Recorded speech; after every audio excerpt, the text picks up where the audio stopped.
Hello, good evening, welcome to a brand new week and welcome to another episode of Brett's Old Time Radio Show. Thank you so much for joining me once again for our regular late night visit to those dusty studio archives of old time radio shows right here from my cozy corner of the southwest of the United Kingdom. I'm Brett. I'm your host for the Nighttime Podcast, and whether you're listening as part of your evening wind down or whatever reason you've got for being here, I'm just glad you made it. Just glad you're a part of it and part of our little world and our little life. Now, today has been a lovely day. It's been beautiful sunshine. It's been a bank holiday Monday here in the UK, which has meant most people have had a day off. However, George and William have had some surfing lessons today. They've been out on their surfboards. It's been brilliant. They've had a lovely time. You could see more about that on our website, dayslikethis.life, if you go check it out. Right, make yourself comfortable, settle in, let's enjoy tonight's episode of Suspense. This one first broadcast on the 24th of May. 1945, it's called My Own Murder. Now, the Roma Wine Company of Fresno, California presents...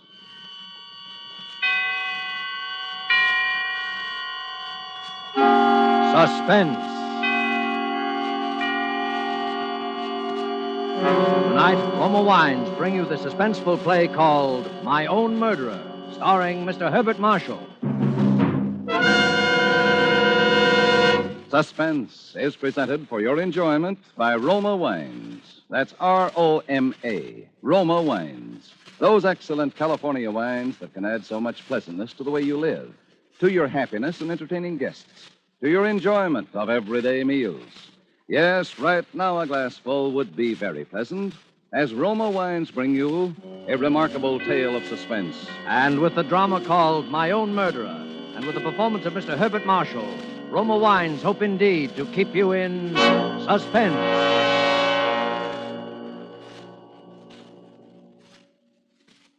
I was never really much attracted by Alan Rennick, even before he murdered Baines. It had been a raw March day, and I returned home at about 11:30 in the evening to find Alan Rennick waiting on my doorstep. Hello, Dick. Alan, what on earth are you doing here? It's a long story, old boy. Aren't you going to ask me? You know, is it your habit to keep people waiting on your threshold? Well, give me a chance. After you. I say, this is cozy. Yeah, just about right for a bachelor who never entertains. I dare say it wouldn't do for you at all. I wouldn't be too sure of that. Just one bedroom? There's a spare, but I've never used it. Not very hospitable, are you, old trout? I've never had any occasion to be. Well, you have now. What's on your mind, Alan? I'm coming to that. Remember Baines, my butler and valet? Vaguely. Well, Baines turned out a bad penny. Tried to blackmail me, as a matter of fact. Blackmail? Yes, he got hold of some letters written to me by a lady. A married lady. You guessed it. Since you're my legal advisor, you may as well know the whole story. They were from Anita Kilner. So you bolted, warned her, and put the police on him. The police? No, I couldn't afford to do that. One couldn't very well produce Anita's letter. And you paid Baines the blackmail he wanted, huh? Certainly not. Then what? I'm afraid I lost my temper. Oh, good Lord, you don't mean to say there was violence? Of course there was. You don't think I could let a reptile like that go on living? Let me get this straight. You tried to tell me that you... I beat his brains out with a poker. You murdered him? I suppose that's what the police will call it. It happened this afternoon, around 3 o'clock, I think. If I'd only known sooner. Probably too late now to fix up an alibi for you. You'll think up something, won't you, Dick? You always do when I'm in a jam.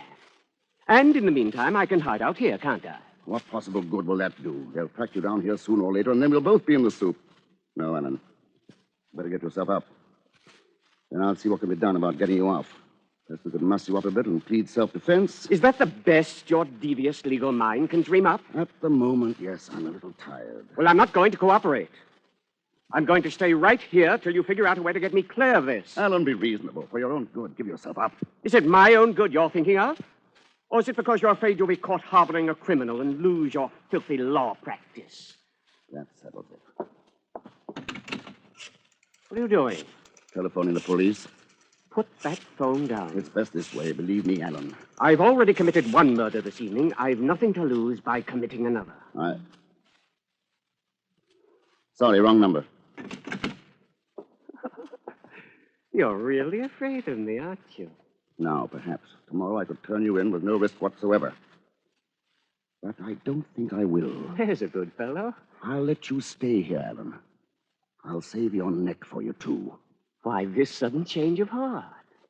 You've always thought me rather a worm, haven't you, Alan? Oh, I say, Dick, You were the dashing man about town, with your escapades and your lordly extravagance and your women running after you. I was just a dull fellow trapped in a musty law office. Now your very life depends on me. I suppose that's why the situation appeals to me. It's an adventure, if you like. Well, I don't. I dare say not. It won't be pleasant for you, cooped up in this little flat, with no one but me to talk to.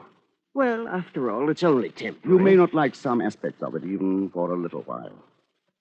You'll have to do your own laundry, of course. I say. Checking laundry is a favorite police trick. And no lights must be turned on in the flat when I'm not at home. You mean I've got to sit here in the dark? You can go into the kitchen or the bathroom. There are no outside windows in those rooms.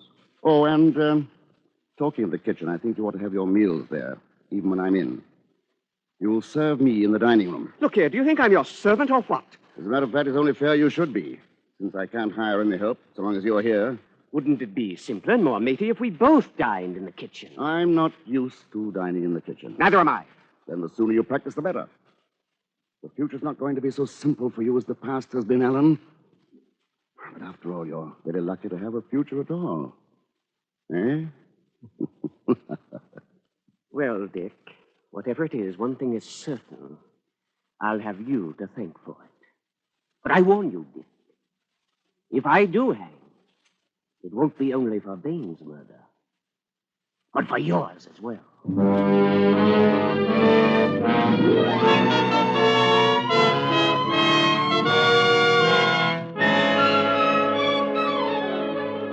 For Suspense, Roma Wines are bringing you as star Mr. Herbert Marshall as Richard Sampson, with Norman Lloyd as Alan Rainick in My Own Murderer by Richard Hull, which is Roma Wines' presentation tonight of Suspense.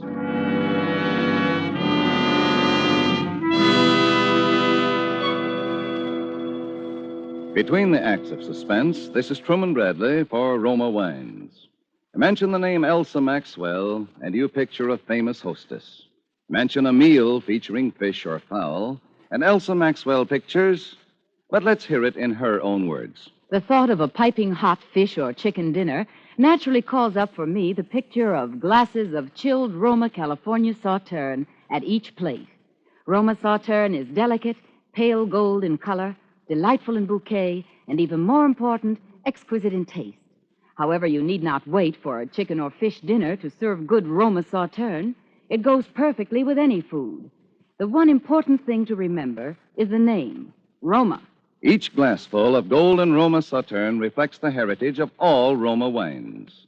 Flavorful grapes from California's choicest vineyards, gently pressed, then carefully guided with all the ancient skill of Roma wineries to the full goodness you enjoy in every Roma wine.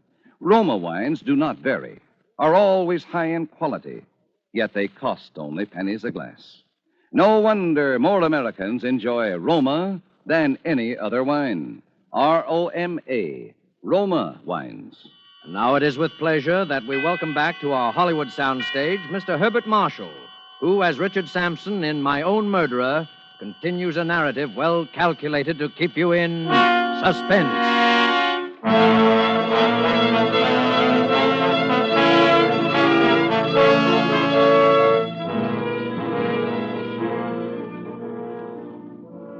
Should Alan Rennick prove to be my own murderer, as well as Baines's, this document will serve as his death warrant.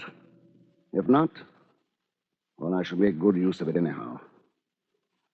This, then, is what I decided to do. I was to keep Alan Rennick and hide him where he was in my flat. I had a plan for effecting his escape. But it was more than a month before I had an opportunity to start it in motion. It came quite unexpectedly in the course of my almost daily visits to the Old Bailey. An insurance case preceded mine on the court docket, and I was forced to wait while a revolting red-headed doctor rambled on with his testimony. That red hair of his really fascinated me, but not as much as his medical bag which lay on the bench before me. But when he stepped down from the box, I was already on my way out of the courtroom. Hey, stop that man. He's stolen my bag. What's this? What's the trouble, Doctor? That man, the one with the tortoiseshell glasses, he's made off with my kit. What was it you say he took? A black leather bag, you know the type, with my name on it. I'm afraid he's lost in the crowd by this time, sir. But if your name's on it, could you identify him if you saw him again? Well, of course I could. He had on tortoiseshell glasses, and he had a bad mastoid scar just under his right ear. All the time he was talking to the policeman, I was standing not more than 5 paces away, lost among the curious crowd that had collected about them. I left the room with the crowd and hailed a cab.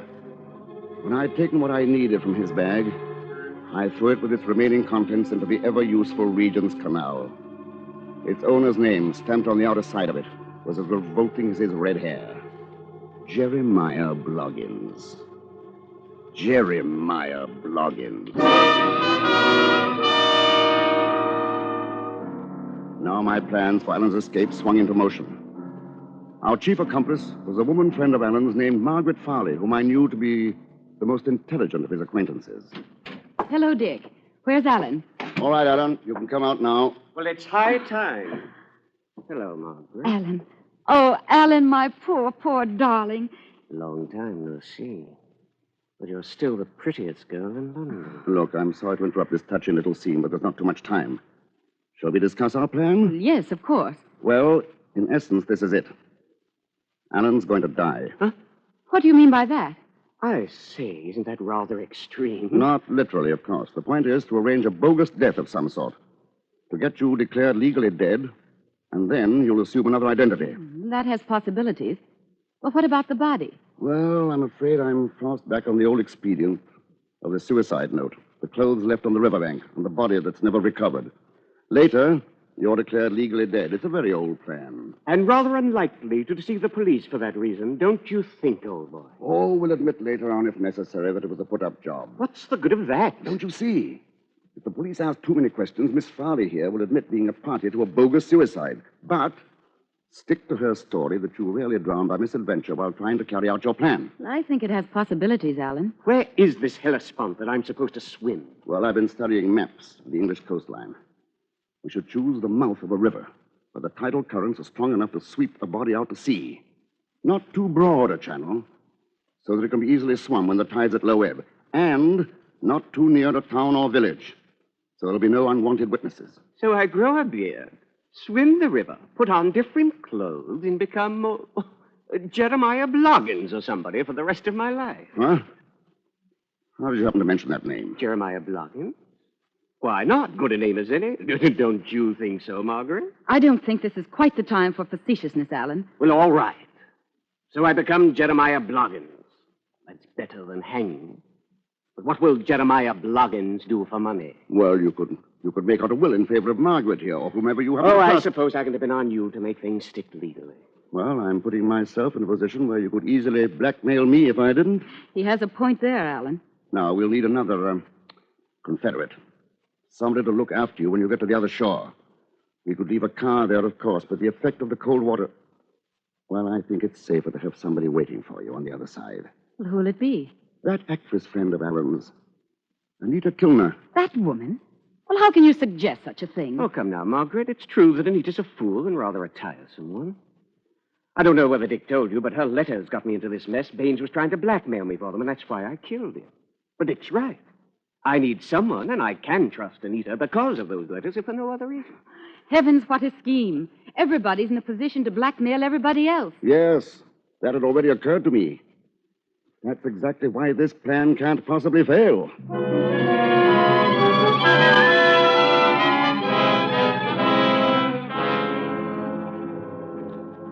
The river mouth we finally hit upon was near Mudeford. It was Margaret Farley's choice, and it was a good one. Still, I was afraid to trust everything to her. So I decided to drive Alan down there and to leave him as soon as I saw him safely in the water. Margaret Farley was to meet us there. Anita would be waiting on the other bank. It was at times a revolting journey down to Mudeford that night. The trouble with you, Dick, is that you like managing people. Mark my words, one day I shall be a free man again, and then I shall try and repay you for some of the things you've made me put up with. Cleaning up after you, making me say, yes, Dick. Certainly, Dick. Of course, Dick. I suppose it's quite useless to point out to you that what I did was not only for your own good, but absolutely necessary. Incidentally, I shouldn't be smoking quite so much if I were you. I've got to do some swimming tonight, remember. You're hopelessly out of condition. How I should like to give you just one on the jaw. Just one? 7 is your usual number, isn't it? Isn't that what it took to kill Baines? You unutterable swine. If you weren't driving the car, I'd give you something to remember me by. I shan't forget you easily as it is. Oh, well, forget what I said. I'm all on edge. It's a devil of a cold night, too. Did you bring that black coffee I asked you to? Where's the thermos? There on the back seat. Help yourself. Oh, thanks. Yeah. Filthy coffee. I should have made it myself. Better save a little for just before you go into the water. Well, Margaret's bound to have brought some, too. I'll just finish us off. Oh, bad as it tastes, it's making me feel a lot better.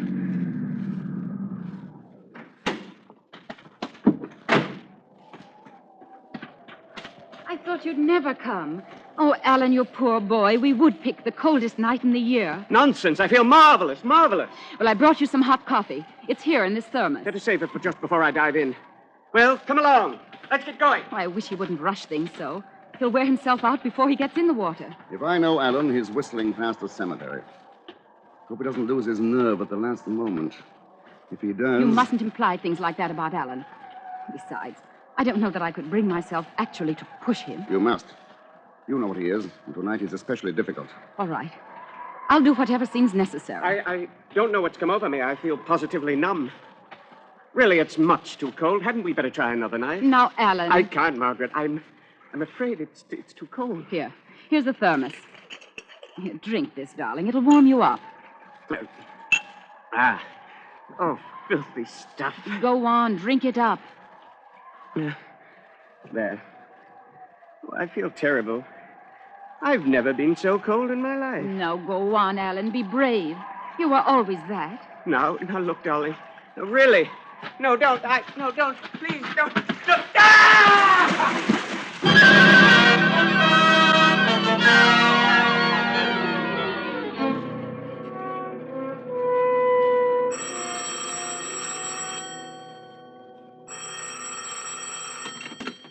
Yes?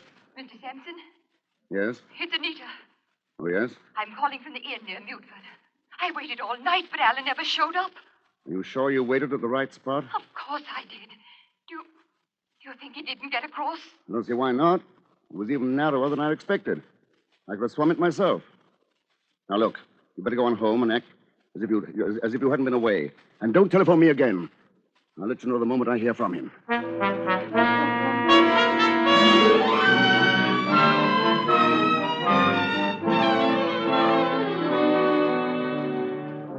Day followed day with no word from Alan.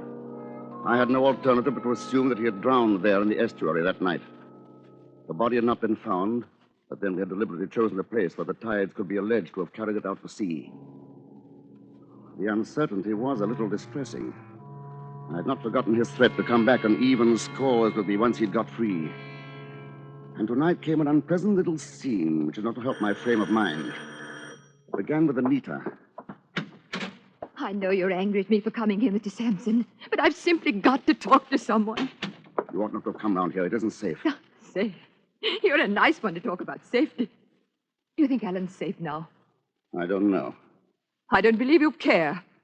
He trusted you, and you've let him down. Oh, why did he ever trust himself to a brute like you? You and your plans and your cleverness. Well, where are they all now? And you sit back contented with what you've done. Let me interrupt your panegyric for a moment, Anita. I better answer that. You listen to me first. Oh, will I? We shall see about that. Well, seems to be a gathering of the clan. Oh, it's you, Mrs. Farley. Well, I want to talk to you, too. So you missed him. He didn't come. I did my part. Did you do yours? Well, I did my best. But I don't know. I ought never to have let him go, considering how cold and miserable he was. I ought to have stopped him. Then why didn't you? Because you had a preconceived idea put into your head by this conniving brute of an attorney. He planned it all. And now he isn't going to turn a hand to find Alan and help him if he needs it, because it might jeopardize his filthy little law practice. Well, I'm going to do something about it. I'm going to the police and tell them the whole story. Has it occurred to you that the police can't possibly help anyone in this case and may possibly harm all three of us? And if Alan is alive, you will inevitably do him harm. Yes. Yes, he's right. I pushed him in. I pushed him in. Don't be morbid. You did what you could with excellent intentions. Are you going to clear your conscience by getting two other people into trouble? Are you, Anita? Yeah, I confess I'm not too keen on helping Margaret to be a martyr for Alan. How dare you? It was you and your hysterical letters that got Alan into this mess. And wouldn't it be ironic if they ended up by being published anyway? That would be a fine tribute to Alan's sacrifice, especially if he's dead and gone. What are you driving at? I have those letters. Oh, I'm not going to demand a price for them like Vane's. But at the same time... You dirty blackmailer. I am merely forcing you to do something for your own good. Just like giving a patient morphia to prevent him doing an injury to himself. Morphia? Or figure of speech, but I think you understand what I mean. Morphia.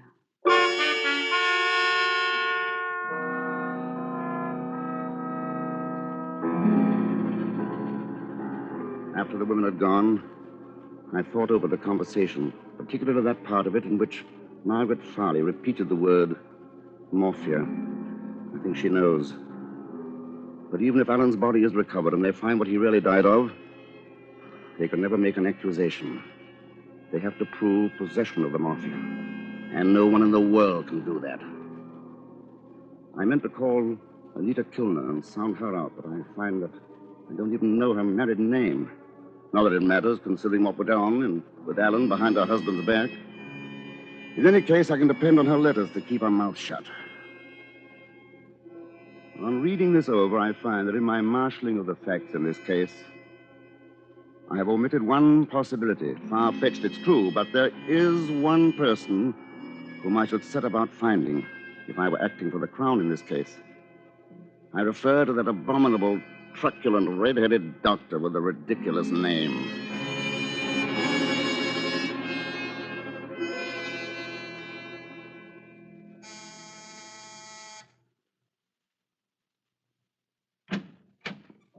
Yes, Mr. Sampson. I'm leaving the office for the day, Chatsworth. Will you put these files in my briefcase? Oh, yes, sir. And will you please get out Rennick's file? His will goes into probate tomorrow, and I want to study it at home tonight. Very well, sir. Oh, by the way, that gentleman is still waiting in the outer office. What gentleman? Oh, I must have forgotten to tell you. He came in with a lady just a moment ago. Dr. Bloggins. Loggins. Jeremiah Bloggins. Peculiar name, isn't it? Oh, beg pardon if he's a friend of yours, sir. No, not especially. You say I was in? Why, yes, I'm afraid I did. Chatsworth, if you ever become a solicitor, be sure your office has two entrances. Shall I send him away, sir? Jeremiah Bloggins. I dare say he'd be unpleasantly persistent. Better let him come in. Yes, sir. Will you be needing me, Mr. Sampson? Yes, you'd better sit down. I want you to take down a statement. Yes, sir. Won't you come in, please? Thank you. Hello, Mr. Sampson. I want you to meet... Dr. Bloggins. Yes, we've met before. Oh, Strange you should have been the one to bring this about, Anita. I always thought Margaret Farley the cleverer one. Or should I speak so frankly? Dr. Bloggins knows everything, Mr. Sampson. Yes, I know, but just for the record, are you ready to take down that statement, Chatsworth? Yes, Mr. Sampson. Very well. I murdered Alan Rennick. well, just a moment, Mr. Please don't Sampson. interrupt. Yes, I murdered him. And why not? He was a killer. He forced himself on me and turned himself into my private property. He might indeed be called my own murderer. My motive? Well, perhaps one day the world will learn that the strongest compulsion to murder is hatred. I hated Alan Rennick, and I planned his murder brilliantly. I'd counted on the sea, holding Rennick long enough for the traces of morphia to have gone. I really can't be responsible for the treachery of the elements. Only one man had the evidence to convict me. And the odds against his being found and brought face to face with me were so slight that I'd risk it again. I'm not sorry I killed him. Even now, I'm able to say that it's been a great adventure, requiring courage and daring beyond Rennick's wildest imagination. I have proved which of us was the better man. You have all that, Chatsworth? Yes, sir. Oh, add this note at the bottom. In view of the customary bumbling and obtusiveness of the Crown prosecutor, it'll probably be necessary to state that his case will be greatly facilitated by calling as his first witness Dr. Jeremiah Bloggins. Oh, look here, perhaps I'm obtuse, but why on earth are you trying to involve me in your beastly murder? Huh?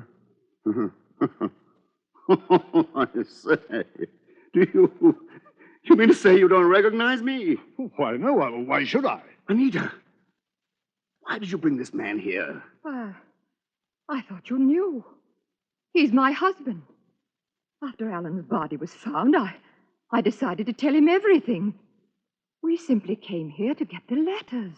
And you don't even remember me? When your bag was stolen while you were testifying at the Old Bailey. Well, so you're the blighter who did that. Good heavens. That's where you got the morphia. Out of my bag. Yes. I suppose I could get you as accessory after the fact. But that would only confuse the Crown prosecutor.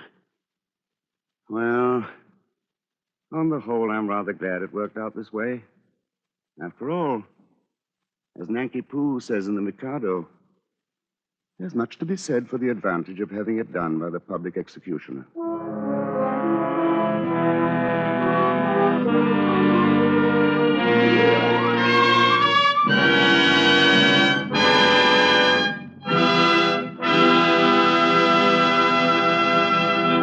And so closes My Own Murderer, in which Roma Wines have brought you as star Herbert Marshall with Norman Lloyd in tonight's study in Suspense.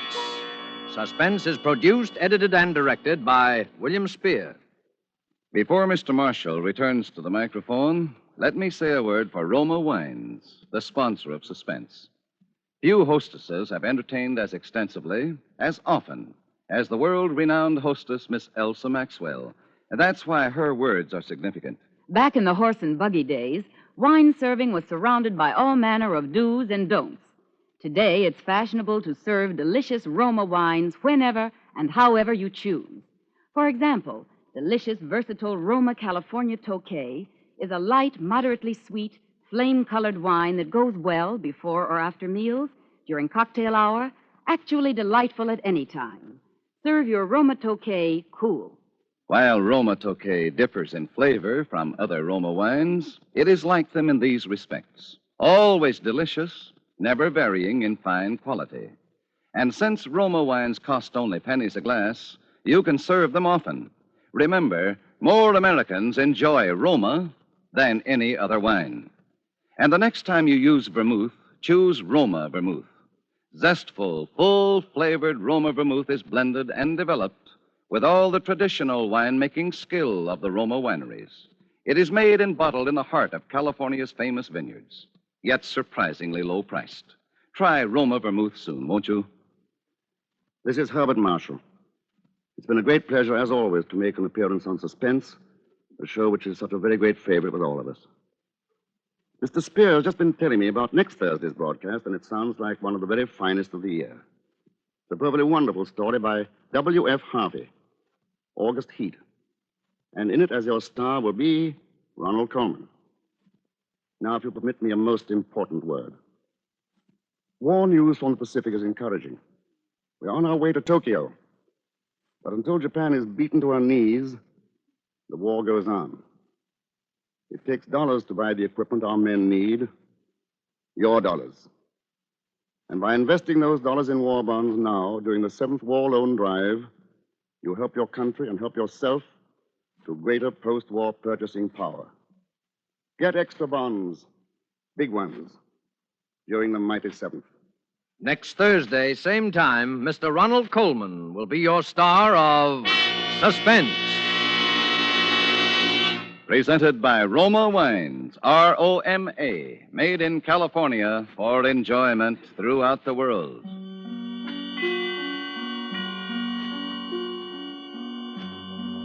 This is CBS, the Columbia Broadcasting System.